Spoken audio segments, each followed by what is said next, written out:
Hey, welcome back to another live stream as we are talking about a mind for sales. And in this session, I'm talking about what does it take to be part of the top 1%. I'm going to walk you through some of the things that I'm going to share with you, and I'm going to invite you for a couple of other things too. Let me just share with you a couple quick pieces here. One is, of course, the content comes out of some of the books that I've written. I've had a chance to write 3 in particular. I'm talking about some things that are found in my book, A Mind for Sales. But hey, specifically, what does it take to be part of the top 1%? Now, one of the things I'm going to really invite you to do is to join me in the journey in the Sales Hunter University. Hey, we were recently named as one of the top 10 online learning platforms for 2020. How's that sound? One of the top 10. And I really want you to check it out. You can check it out by going to my website. You go up to the top, you see university, click on that. It's going to take you to this page here. And there's multiple levels, but the level I want to encourage you to jump into is all access. Why all access? Give me 10 seconds. 1, it gives you all access to all the master classes, like what I'm talking about here today, everything else. But it also gets you open office hours. Every other Friday afternoon, I have open office hours where you join me. Basically, it's your masterclass. Join me on it. And the program, when you pay for it annually, is the same as paying for the monthly masterclass program. Check it out, would you? Hey, let's jump into it. Now, top 1%. You know, I've been sharing this slide in my previous live streams. I've been talking about this month regarding it. And are you a rain barrel or a rain maker? You see, without a doubt, the top 1%, they don't live in a rain barrel. They don't even know what a rain barrel is because they are rain makers all the way. So let's kind of dive into this whole thing. First of all, what is it that the top 1%? I got a lot of content I want to share with you, and I'm doing it in 1/2 hour here for you. And what this is this is a little bit of a sampling as what's in the masterclass, A Mind for Sales masterclass, which is part of the university program. And right now, you can just grab that right now for $59. You get the masterclass. But like I said, all access, really kind of the way to go. Let's dive into these things. Okay, they are customer-centered. Now, when I mean customer-centered, what do I mean by that? I mean, they are totally focused in on the customer. They're absolutely customer-focused. You know, the measurement of sales is helping others see and achieve what they didn't think was possible. And this is what the top 1% do. Why? Because they know their ICP, their ideal customer profile. They don't try to swim in other oceans. They stay in the ocean that they're best in. That's where they stay. Now, I said ocean. Notice I didn't say pond. I said ocean because they know there are tremendous opportunities out there. But they know exactly who their perfect customer is. This is who they spend time prospecting. This is who they spend time doing everything with. Second, they're outcome focused. You see, they don't get hung up so much on what they sell. They're hung up on the outcome. They are focused on helping you, the customer, achieve the outcome. You see, they do a much better job of listening. They're not about jamming things down people's throat because they play the long game. Why? Because they believe in land and expand. As I've had a chance to work with a lot of top performing, the top 1% salespeople, this is something I hear time and time again, that they thrive on. They thrive on this whole idea of being able to land an account and then expand. That's what they do. Hello, Brian. Hey, great to have you watching. Great to have you listening. Hope you pick up some ideas here today. Terrific. Thank you. Hey, here's the piece. How much of your business comes from expanding? In other words, you land a customer, but do you go back and expand? This is what the top 1% people know, because they know that what they're doing is they're spending time developing this customer for the initial sale.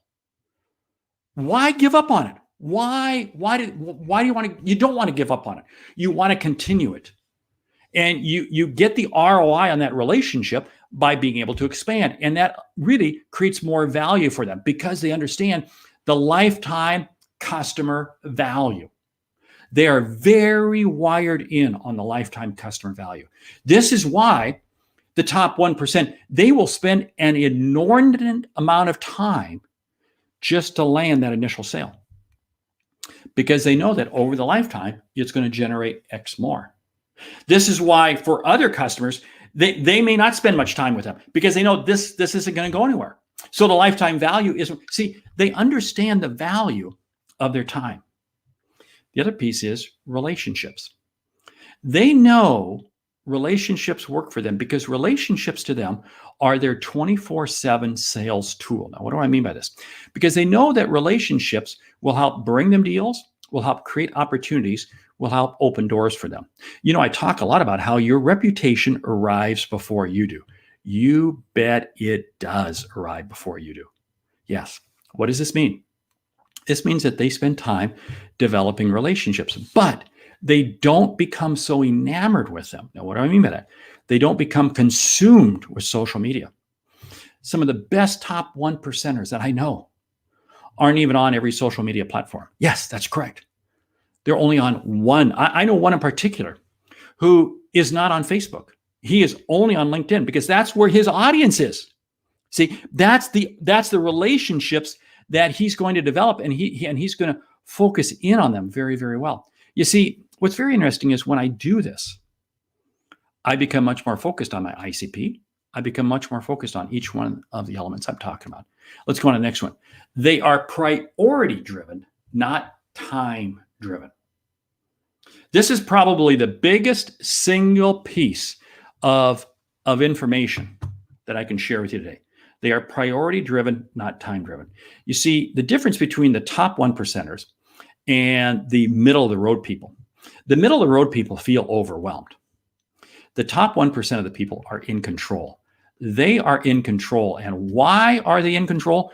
Because they are committed to making it happen. Hello, South Africa. Great to have you watching today. Thank you so much. Absolutely fantastic. Hope I'm sharing with you some ideas that you can use. You see, the top 1%, they're priority focused. And when they're priority focused, what does this mean? They know exactly what they're doing. You see, they plan their day, their week, their month, their year, their decade. In my book, A Mind for Sales, I talk about what are your 25-year goals.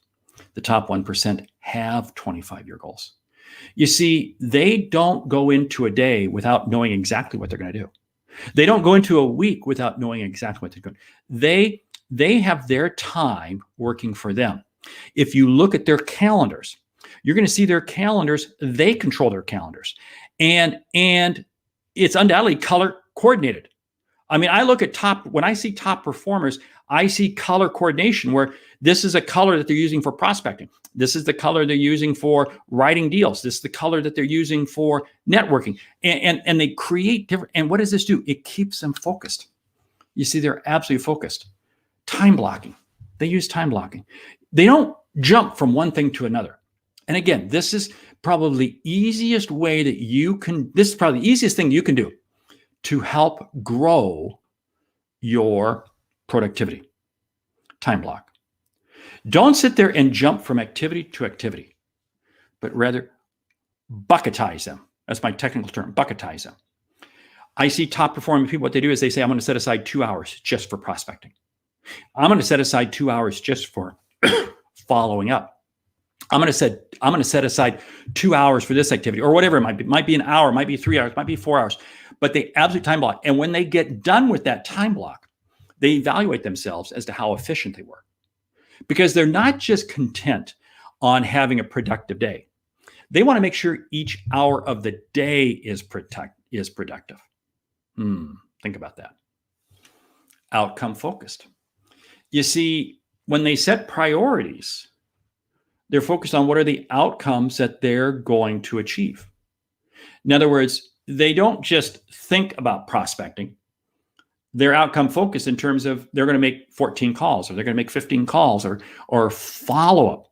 And you notice how I break this apart? Because the top 1% break apart every sales piece. This one, they're prospecting. Here, they're following up. Here, they're writing a proposal. Here, they're doing, they very much segment. And what does that do? That allows them to be far more efficient on their time. They also then work ahead. Now, what do I mean by work ahead? You see, work ahead, they know where they want this customer to be 2 months from now, 3 months from now, 6 months from now. They know that when they come in and start working with this account, when they start working with this customer, this is going to be their point of entry. This is going to be the lead off service or product that they're going to provide them with. And then they have a strategy laid out, just like playing chess. This is just like playing chess. They're always working 4, 5, 6 moves ahead. You see, they know that if they're going into a new industry, they're identifying who are the players that they want to get first. And by getting these players first, then they kind of build and begin to build out. They work ahead because if they're going to be on the road traveling and they're going to be in a certain city with calling on this customer, they're going to make sure that they work ahead so that they have their calendar full to be able to meet with other people. Last week, I happened to be in Dallas. I was in Dallas for one particular meeting, but I filled my day with other meetings. Now, I couldn't just do that the day I arrived. I had to start laying the groundwork for that 2 weeks in advance. But it's called working ahead. And the last piece, 80-20 rule. They know that 80% of their productivity, 80% of their results, 80% of their accomplishments are going to come from 20% of whatever it is they do. So they focus in on that. They are absolutely laser focused and they don't get distracted by shiny objects. They don't get distracted by just what came up here or what came up there. They absolutely know that if this account is going to deliver 80% of their business, they're locked in on that. Now, it isn't that they get locked in on that and they forget about everything else. No, they know that they got to spend time elsewhere, but they understand the priority of what that is all about. Next one, they're goal-driven with everything. Everything. Professional and personal. I'll never forget, there was a top performing salesperson in a company that I was working with a few years ago. And I was asking him about his goals. Shared with me his goals. And the same thing was with a lady I was working with in a pharmaceutical, same thing. They were not only excited to share with me their professional goals, but they wanted to share with me their personal goals. You see, the top performing salesperson is the same person outside the company as they are inside the company. Think about that. And both of them, and every top performer, they will share with me their professional goals that are assigned to them by the company, but then they have their own goals. They continuously have their own goals that they're striving for. And when they set goals to drive past them. Here's their prospecting goal. Here's their CFT, customer-facing time. How many hours a day do they want to spend in meetings with customers? They have a percent close ratio. And I hate the term close, but for this sake, it's, getting the deal. What's the percent of deals they want to close? What's the percent of deals that they want to have coming to them by way of repeat and refer? You see, they love to create metrics that go beyond the goals that are assigned to them. Now, here's something else that I found very interesting. They don't get caught up in metrics that don't matter. I was working with some average salespeople back here a while back. And again, I asked them for their goals. And I was amazed at how many of them were sharing with me social media goals. Now, there's nothing wrong with social media. But as I always say, can you take clicks and likes to the bank? No, I can't take clicks and likes to the bank. You see, this is the deal that I find with top performing salespeople. They love metrics, but they only measure what matters. And they don't take it to an obsessed level. What do I mean by an obsessed level? You probably at one time or another have worked for somebody or been with somebody who is a spreadsheet jockey. They're a spreadsheet jockey. I mean, they do everything by way of a spreadsheet. They have spreadsheets for everything. I go, hold it. Calm down.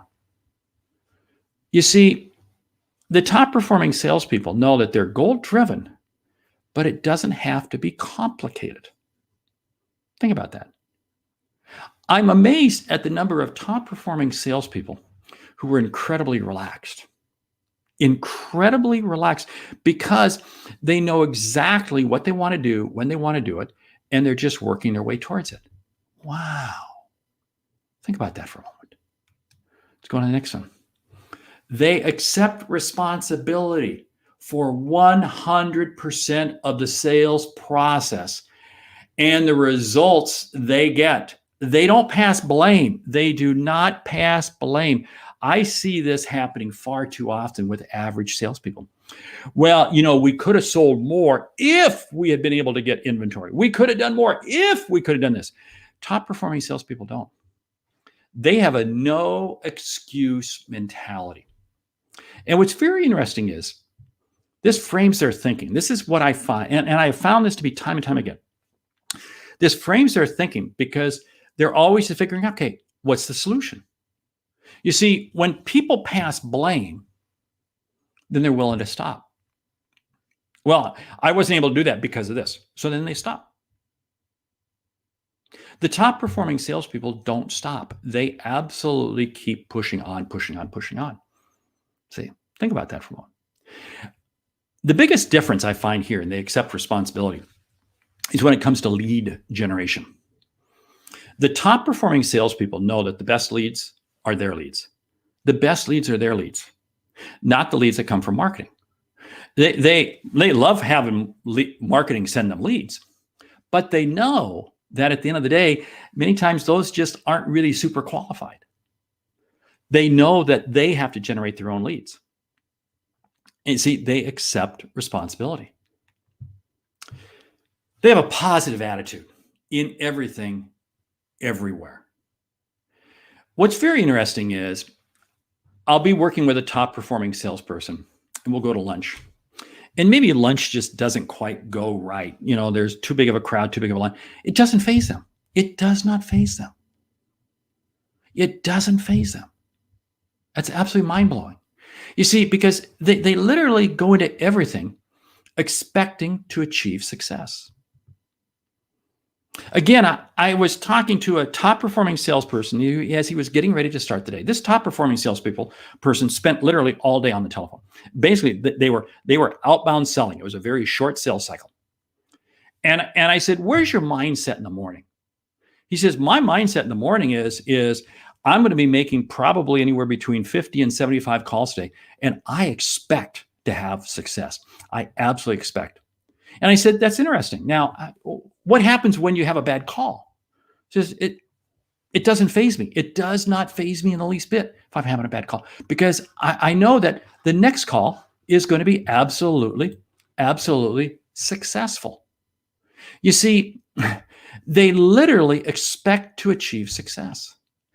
Even when a situation goes wrong, they don't sweat bullets over it. I'm working with a top performing salesperson, and he shares with me, he says, "Mark, I had two of my biggest clients today. Both turned me down initially. They both turned me down. Hello, Larry. Great to have you. No excuse mindset. You bet. You bet. And I know you buy into that 100%. Thank you." You see, what I find is this very simple thing. They don't allow barriers to stand in the way. The other day, I posted a video about how no is only a moment in time. And it was amazing. Everybody on this LinkedIn post was chiming in, no is only a moment in time. And there was one person who said, "Well, when I say no, it's final." And so it's interesting. I went and looked at that person's profile. They're not successful. I looked at some of their other posts. They have a very negative mindset, very negative mindset. And when you have a negative mindset, it's amazing. It's amazing how things just don't happen. And I think the reason this person has a negative mindset is because they don't view anything, because they, wow, if this person had even bothered to read the other comments, they would have begun to drink the Kool-Aid. You see, expect to achieve success. Continually improving. They are continually improving. I can't stress this one enough. You see, what I find very interesting is the top performing salespeople know that next quarter they may not be on the top. I had a sales manager send me a list of his top salespeople. This is a powerful sales organization. If I told you the name, you'd be blown away. And he shared with me the name of one of his people. And what it was he had bought some of my books, and I'm sending my autographed books to him. And he says, "This is a person that used to be in the President's Club and has fallen off." But he said he's really taken a step back to understand, and he realized that he stopped learning. He stopped learning what was happening out there in the marketplace. You see, top performing salespeople are continuously learning. They're continuously learning because what are they doing? They are continually trying to find new ways to help customers. They're continually learning about their industry, and they're continually looking to hone their sales process. This is absolutely key. I posted a video this morning on LinkedIn about the need to always be learning something and being able to share that with a customer the next day. Again, absolutely critical. And this is what top performing, they don't see. This is the difference between great salespeople and average salespeople. Now think about this. This is the same thing. This is the same thing you're going to see in life in so many other ways. Average people feel they know it all. They feel they know it all, and there's nothing else to learn. The top performing salespeople, the top performing people in life, know they have to be continually learning. Think about that. Top performing people go into every situation knowing that they're going to learn something, knowing they are going to learn something. What does that tell you? Yeah, that in order to stay at the top of the game, you have to be at the top of the game, and that means continually learning. See, industry. I want to stop here for just a moment because, again, I had a top performing salesperson share this with me. He made a comment. He said, one of the things that I love doing is knowing my industry better than my customers. He said he sells into about 3 industries. And he says, my goal is for my customers to sit there and say, how long have you been in the industry? And he always does kind of a chuckle. He doesn't tell them this, but in his own mind, he says he just really began a couple years ago when he moved from one segment of selling in the company to another segment and had new industries to learn. But see, he said, he was determined not to fall off the top of the ladder because he had been at the top of the game and they moved him into another division, new industries. He said, Mark, I had to be continually learning in a way that I never thought I could before, but it allowed me. And he says, it just reinforced in my mind how and why. Sales process. This is why I have so many top performers who are part of the Sales Hunter University, because they know they got to keep learning. They have to keep learning. Peer mastermind group. Man, I could spend an hour right here on this one. Every top performing salesperson had somebody and has somebody who they can count on, who they can fall back on, who they can talk to, who they can compare notes to. And again, I find this to be absolutely crazy how average people don't. Average people want to go hide. They think they know it all. But the top performing person has somebody else who's top performing, and they're challenged by them. They motivate them. They talk about problems. They talk about things. And it's amazing how what does it do? It elevates them most. Jim Rohn years ago used the line, we become the sum of the 5 people we hang out the most with. So if you have an aspiration to become part of the top 1%, I'm going to challenge you. You need to hang out with the top 1%. You need to find those people. You need to be hanging out with them. Yes. You see, top performing salespeople have a passion and a commitment. Passion, commitment. They are passionate about people and they have a commitment to make it happen. They are incredibly focused on having a servant attitude towards everyone. I can tell a fake when I'm with somebody and they claim to be really great.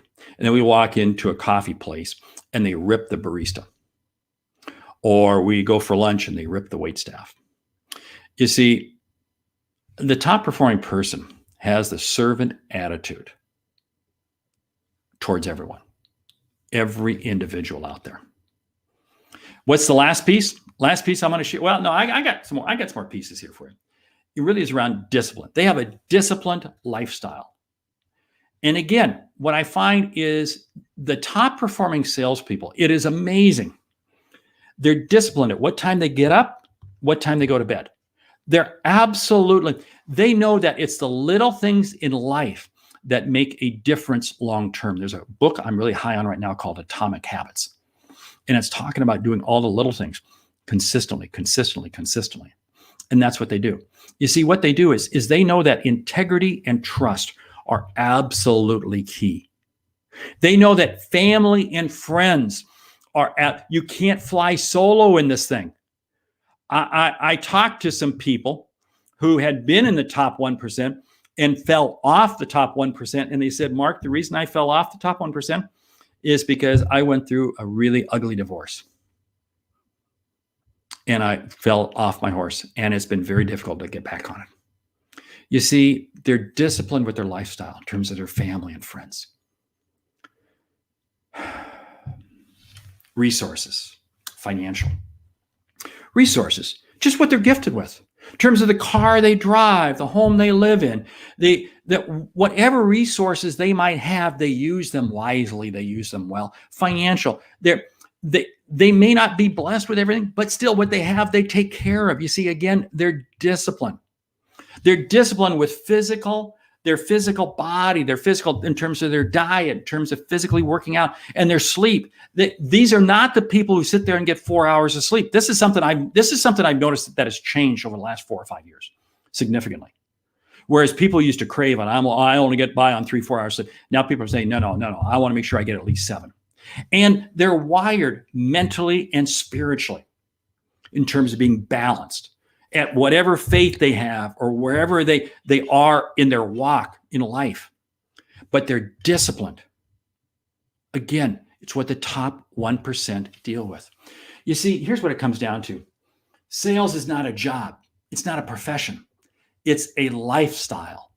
And the top 1% are without a doubt part of that mix because they view it as a lifestyle. Now, I just went through these things incredibly fast, and this is why I really want you to jump out. I want you to join the Sales Hunter University. You can either grab really, this is the last week for it. This is the last week that we're going to be offering a Mind for Sales as a solo standalone learning package. But you can grab that for $59. But I really want you to check out the All Access package. Because basically for the same price when you pay annually, you get a new masterclass every month. Every month. Next month, we come out with prospecting. Every month there's a new masterclass. And when you have the All Access, that's what you get. You get that all the way through. You get all of the historical masterclasses and you get all of the new ones. And that's what's absolutely key. But it's only available out there if you go out to thesaleshunter.com, go up to the top, and you're going to see University. And here's why I want you to do it. Because in the All Access, I talked earlier about the mastermind group. That's really what the open office hours is. Yeah, it's people coming on, joining me, and we're having a great conversation. We're there. Hey, what we've been talking about, content from my book, A Mind for Sales. Maybe you say, hey, I can't join the Sales Hunter University right now. I do want you to pick up the book. When you pick up the book, yeah, let me know what you think of it. And let others know what you think about it by leaving a review, okay? Hey, I want to keep this right at 30 minutes, and we're right at 30 minutes.